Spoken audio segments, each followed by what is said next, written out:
दरम्यान नागपूर विधिमंडळामध्ये पहिल्यांदाच राष्ट्रवादी काँग्रेस आणि शरदचंद्र पवार पक्ष आणि राष्ट्रवादी काँग्रेस पक्ष या दोन्ही पक्षांसाठी स्वतंत्र कार्यालये देण्यात आली आहेत। पक्षफुटीनंतर पहिल्यांदाच विधिमंडळामध्ये दोन पक्षांची वेगळी अशी ही कार्यालये पाहायला मिळणार आहेत आणि या संदर्भात आढावा घेतलाय आमच्या प्रतिनिधींनी।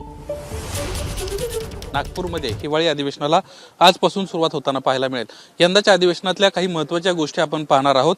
हिवाळी अधिवेशनामध्ये पहिल्यांदाच राष्ट्रवादी काँग्रेस शरदचंद्र पवार पक्ष कार्यालय आणि राष्ट्रवादी काँग्रेस पक्ष कार्यालय अशी दोन स्वतंत्र कार्यालये दोन वेगवेगळ्या पक्षांना देण्यात आल्याचं पाहायला मिळाले। राष्ट्रवादी काँग्रेस पक्षात फूट पडल्यानंतर विधिमंडळातलं पक्ष कार्यालय नेमकं कुणाचं हा अनेक वेळा प्रश्न निर्माण व्हायचा आणि त्यामुळे मागच्या ज्यावेळेस आपण मुंबईतलं अधिवेशन आपण पाहिलं पावसाळी अधिवेशन त्यावेळेस देखील वेगवेगळं कार्यालय देण्यात आलं नव्हतं। वेगळं राष्ट्रवादी काँग्रेस पक्ष कार्यालय आता आपण पाहणार आहोत। अजित पवार या पक्षाचे राष्ट्रीय अध्यक्ष आहेत आणि त्यांच्या नावांच्या पाट्या देखील या ठिकाणी लावण्यात आल्याचं आपल्याला पाहायला मिळतंय।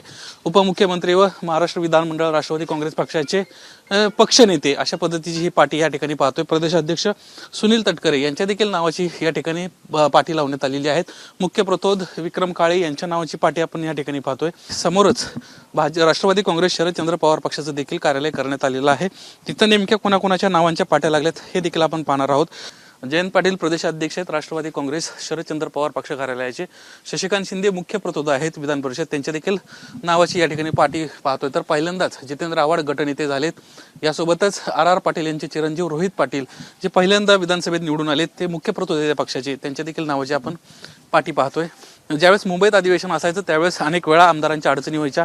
नेमकं विधानमंडळातलं कार्यालय कोणाचं हा प्रश्न असायचा, त्यावेळी त्यांना बसायची अडचण व्हायची। आता मात्र विधिमंडळाकडून ही अडचण सोडवण्यात आली आहे आणि दोघांनाही वेगवेगळी कार्यालय देण्यात आलेत। एबीपी माझा, उघडा डोळे बघा नीट।